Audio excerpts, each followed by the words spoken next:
Welcome. If your day's been long or your thoughts too loud, I'm here to read you something gentle. Feel free to subscribe if you'd like me to read to you again tomorrow. By the way, what time is it where you are right now? There was a time in my life, a stretch of a few years, that now feel wrapped in fog and morning frost, when every weekday began at the same quiet corner. It wasn't much of a bus stop, really. Just a leaning wooden post with a bent sign, faded by sun and rain, standing in a patch of gravel across from a row of rusted mailboxes. But it was my marker, the place where my day officially began. I must have been 11, maybe 12, the exact age slipping away now the way soft years tend to do, but I remember the season more than anything. Always autumn, always cold. I'd leave the house with my backpack loose on one shoulder, hands buried in the sleeves of a jacket that didn't quite fit anymore, and walk that short stretch of sidewalk under trees that were beginning to rust at the edges. The world felt quieter in those mornings, not sad, just still, like everything had taken a deep breath and hadn't let it go yet. The bus was usually late, which I never minded. It gave me time to be no one, to just stand and look out at the soft gray sky and watch the leaves let go one by one. Some days I was alone. Other days someone would pass by, a jogger, a neighbor, a dog tugging at its leash, but none of them ever stayed, except for him. I don't know when he started showing up. Maybe he'd always been there, and I had only just begun to notice. He was older, maybe late 60s, with a wool coat that hung off his frame like a story he wasn't ready to tell. He never said much, sometimes a nod, sometimes nothing, and he always stood a few steps away, like he didn't want to intrude on whatever silence I was holding. For weeks, we just existed like that, two figures waiting side by side in the same slice of morning. And even though we barely spoke, I remember how the space between us began to feel familiar.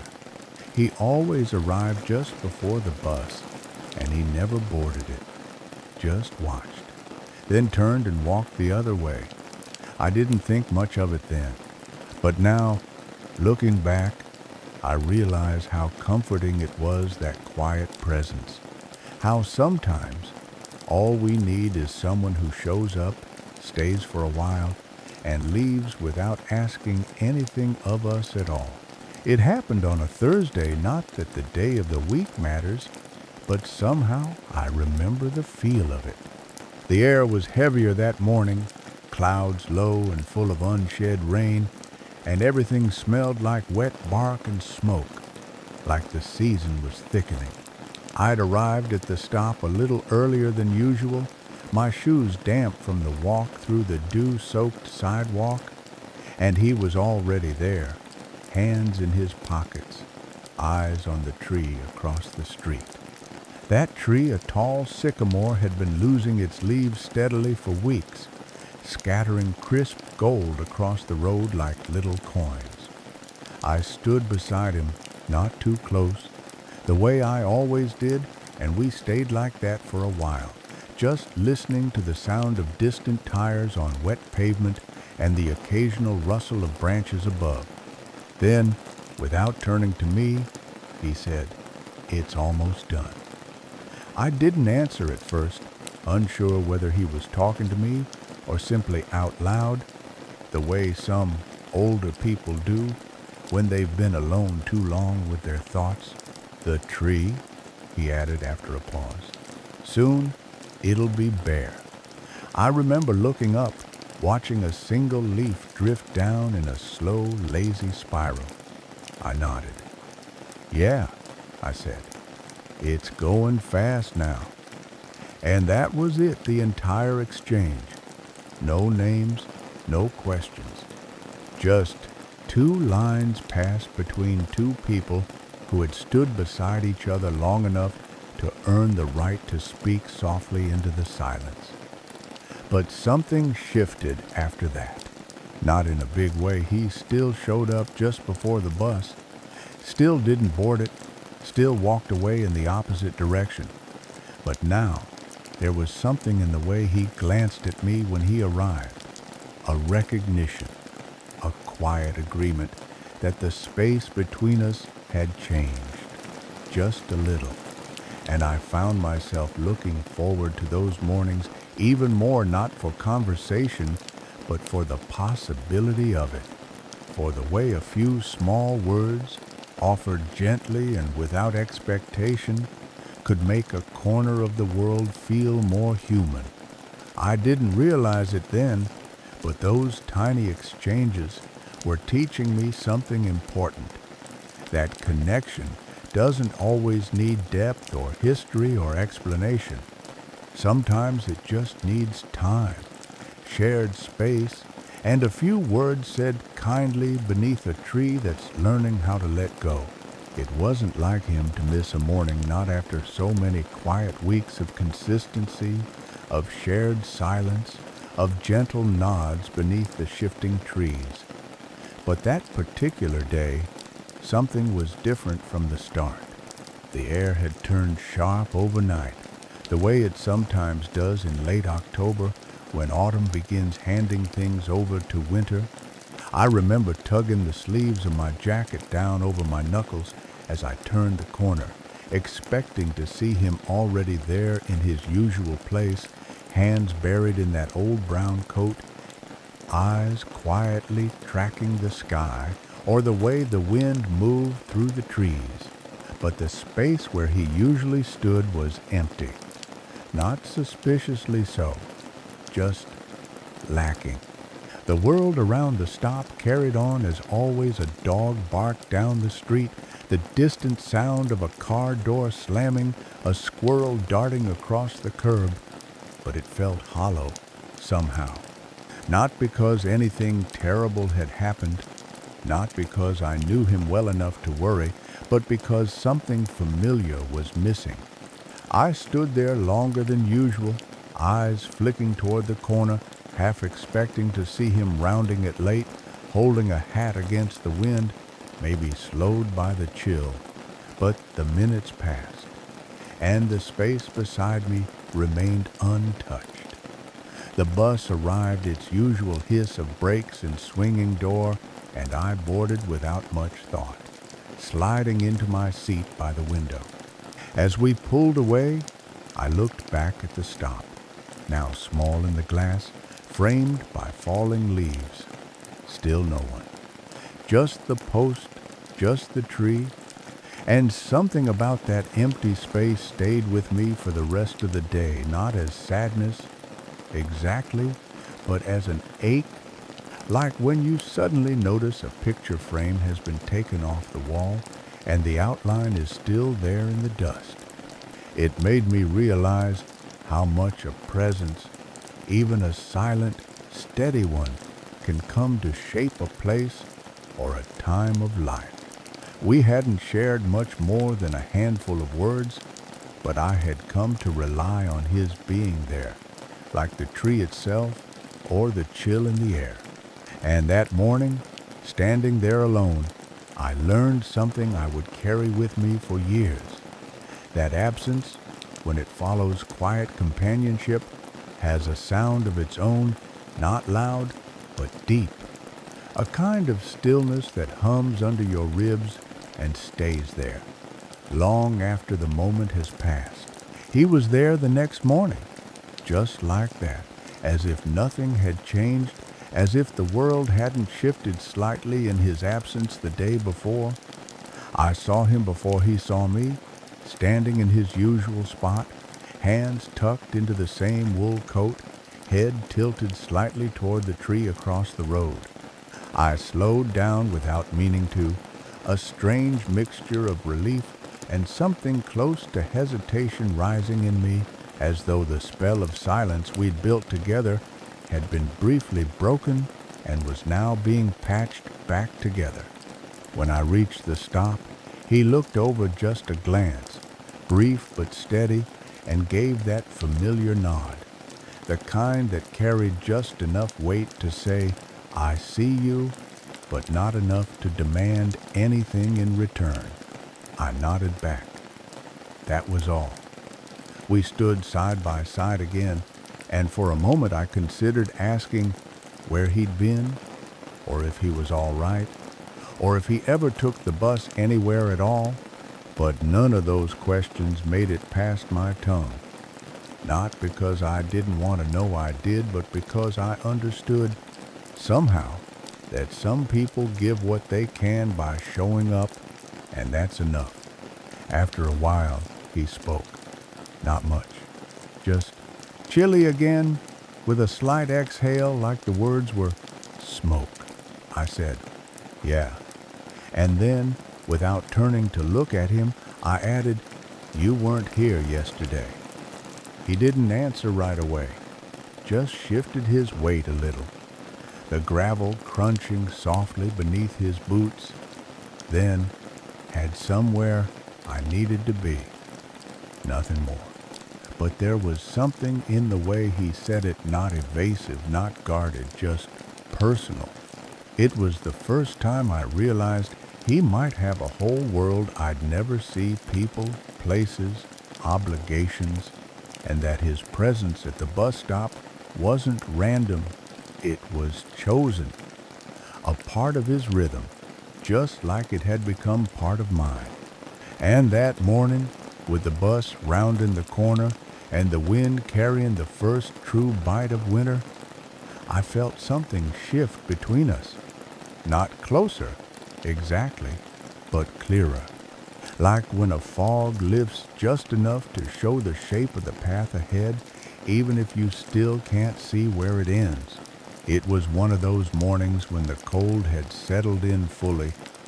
Not the crisp chill of early fall, but that heavier kind of cold that sinks into your sleeves and reminds you winter is just around the corner. The sky was the soft gray of unspoken thoughts, and the air smelled like someone nearby had lit a fireplace. I stood at the bus stop as usual, hands deep in my pockets, when he arrived with a little more wear in his step than usual. He nodded, I nodded back, and we stood in silence, the kind that had grown so familiar it didn't need filling. After a while, he pulled a small object from his coat pocket, a silver coin or a pendant, I couldn't quite tell, and rubbed it between his thumb and forefinger like it helped him think. Then, out of nowhere, he said, "My brother used to wait with me long time ago. Different town. Same kind of mornings." He didn't say it with emotion, just lightly, as if the memory had bubbled up and slipped out before he could decide whether to keep it. I didn't say anything at first, just let the silence open around his words, giving them room to breathe. Then I asked, "Older or younger?" And he paused a moment before answering, "Younger by a year. Always thought he was the older one, though. You'd have liked him." That was it. No story, no details, no explanation of where his brother was now or why the thought had come. But something about the way he said it, quiet, honest, unfinished, stayed with me. We didn't speak again that morning, and when the bus came, I climbed aboard as usual, pressing my forehead to the window and watching him turn back the way he always did, his figure growing smaller with each passing second. But all day, that sentence echoed in my mind. You'd have liked him. It was the kind of thing people say when they miss someone, when the memory is still tender, still shaping the way they walk through the world. And I realized then that the space between us hadn't just been filled with passing days, it had become a kind of quiet trust. He didn't tell me his whole story. He didn't need to. He offered just enough for me to understand that he was more than a quiet man in a brown coat. He was someone who remembered, someone who carried people with him, and without quite knowing it, had begun to pass them on. It wasn't marked by anything obvious, no dramatic farewell, no weight in the air, not even a final nod that meant more than the others. Just a morning like the rest, except quieter, in a way I couldn't place until later. He arrived at the stop like always, coat buttoned all the way up, hands deep in his pockets, and I remember thinking he looked a little smaller that day, like the cold had taken up more room inside him. He didn't speak, and neither did I. We just stood there as the wind pulled gently at the trees, their branches mostly bare now, a few last leaves clinging on like they weren't quite ready. When the bus came, I stepped up like usual, but something made me turn around not consciously, more like a pull, and I saw him still standing there, looking not at the bus, not at me, but at the tree across the road. There was something in his posture that felt finished, like he wasn't waiting anymore, like the waiting had done what it came to do. I wanted to say something, ask if he was all right, or where he was going, or whether I'd see him tomorrow, but I didn't. Maybe because I knew, or maybe because some silences are too carefully built to be broken by questions. The doors closed behind me, and as the bus pulled away, I watched him fade through the streaked glass, coat blending into the gray of the morning. That was the last time I saw him. I went back the next day, and the one after that, and a few more after just in case, but he never came again. No explanation, just absence, steady and complete. And yet, even now, all these years later, I can still picture him there, standing with quiet purpose in the cold, not lost, not gone really, just finished. And the strangest part is how full those mornings still feel in my memory, like nothing was left unsaid, even though we barely spoke at all. Like we both knew that some chapters don't need closing lines. They just end when the moment has given you what it came to give.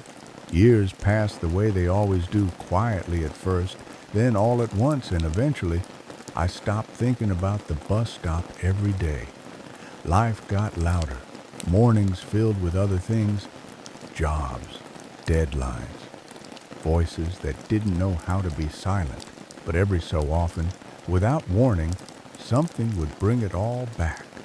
The smell of cold air on pavement, the sound of leaves brushing against the sidewalk, or the sight of someone older standing alone by the side of a road waiting for something they wouldn't explain. And in those moments, I'd feel it not nostalgia exactly, but presence. Like I was still standing beside him, like the rhythm of those mornings had never really left me.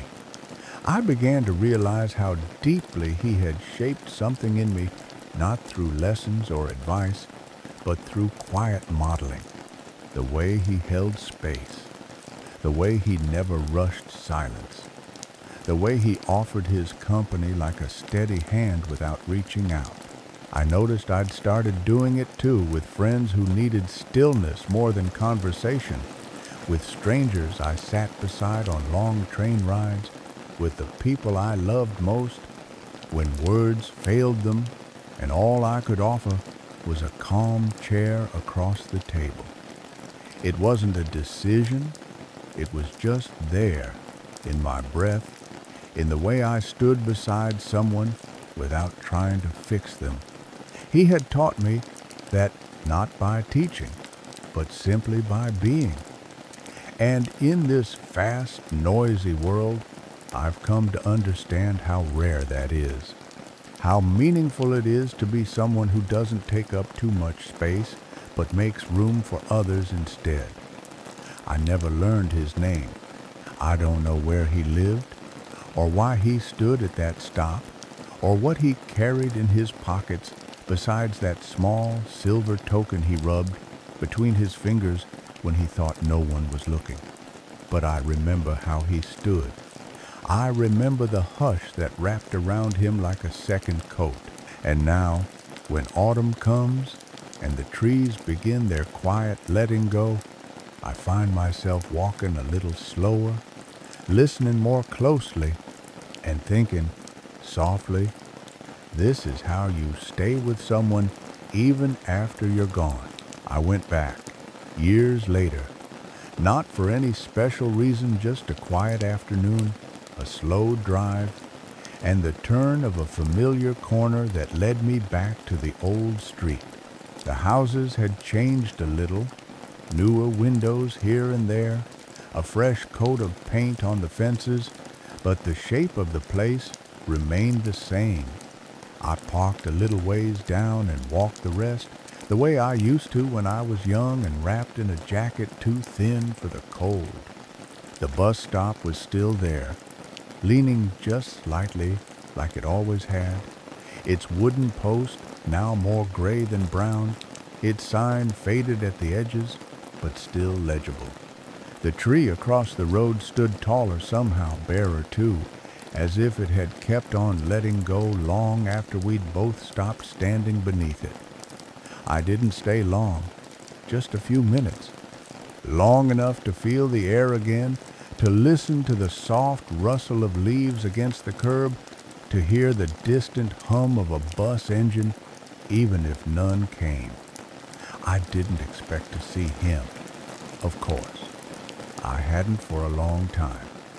But standing there, with my hands in my coat pockets and my breath curling faintly in front of me, I felt as though he was still nearby, not behind me, not watching just there, in the way quiet can wrap around you like a coat you didn't know you needed. I thought about all the people who pass through our lives gently, like weather never demanding to be remembered, but leaving us changed all the same. People who show up, stand beside us in silence, and then one day are gone. And I realized, in that moment, that nothing had really ended. The mornings I spent at this stop weren't behind me. They had simply folded themselves into the way I move through the world, the way I pause beside someone who's hurting, the way I watch the trees as they change, the way I listen more than I speak. I didn't take a photo. I didn't need one. The moment was already part of me. I turned to go, and as I walked back down the street, hands still in my pockets, I whispered a quiet thank you, not to the wind, not to the tree, not even to him, but to the stillness itself. Because in the end, that's what he gave me. A way to stand inside a moment without rushing through it. And even now, long after the bus stop is behind me, that stillness walks with me everywhere I go.